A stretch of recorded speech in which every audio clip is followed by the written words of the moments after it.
పోల్చితే వాళ్ళు నేర్చుకున్న నైపుణ్యం అంతా అసలు ఏమాత్రం ఈ కాలానికి సరిపోకుండా అవుట్ ఆఫ్ సిలబస్ అయిపోయి అవుట్ ఆఫ్ ఫోకస్ అయిపోయే పరిస్థితి ఉంది. అందుకే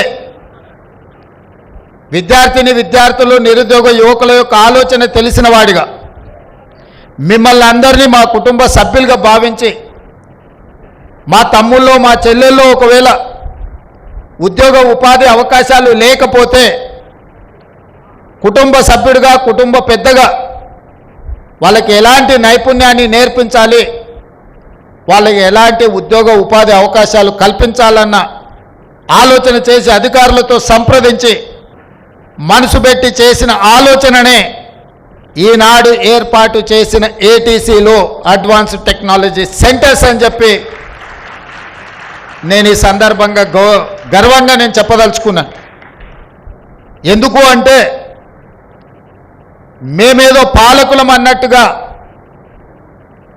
మేము పాలకులం మీరు బానిసలు అన్న ఆలోచన మా ప్రభుత్వానికి లేదు.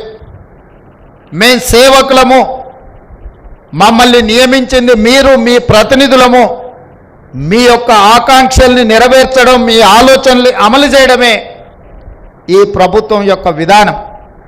అందుకే ఈనాడు ఈ రాష్ట్రంలో దాదాపుగా 40 లక్షల మంది నిరుద్యోగ యువతీ యువకులు ఉద్యోగ ఉపాధి అవకాశాలు లేక తెలంగాణ పబ్లిక్ సర్వీస్ కమిషన్ చుట్టూతోనో, పోలీసు రిక్రూట్మెంట్ బోర్డుల చుట్టూతోనో, మెడికల్ అండ్ హెల్త్ రిక్రూట్మెంట్ బోర్డుల చుట్టూతోనో లక్షలాది మంది తిరగడంతో సంవత్సరాల కొద్ది కాలం వాళ్ళ సమయాన్ని వృధా చేసుకొని గ్రామీణ ప్రాంతాలలో నుంచి కోచింగ్ సెంటర్ల కోసం హైదరాబాద్కు వచ్చి 10 సంవత్సరాలు మీ విలువైన వయసు, మీ విలువైన కాలము వృధా అయిపోయి ఆత్మహత్యలు చేసుకోవాల్సిన పరిస్థితులు వచ్చిన తెలంగాణ రాష్ట్రంలో దాపురించినాయి.